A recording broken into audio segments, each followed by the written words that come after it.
Hello dear viewers, welcome to the How to PC channel. If you want to know how to play Paranoize right on your PC or laptop, watch this video.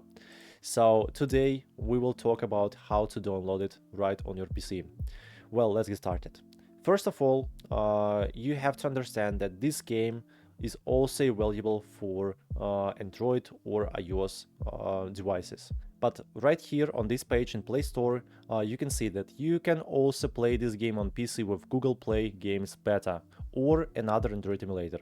So Google Play Games is an Android emulator, such as LD Player or BlueStacks. I advise you to use LD Player or BlueStacks. To install it, just go to a browser, type here LD Player, and then download this Android emulator. Of course, launch it, and then you can start using it. This is how it looks like. So go to Play Store, of course, sign into your account.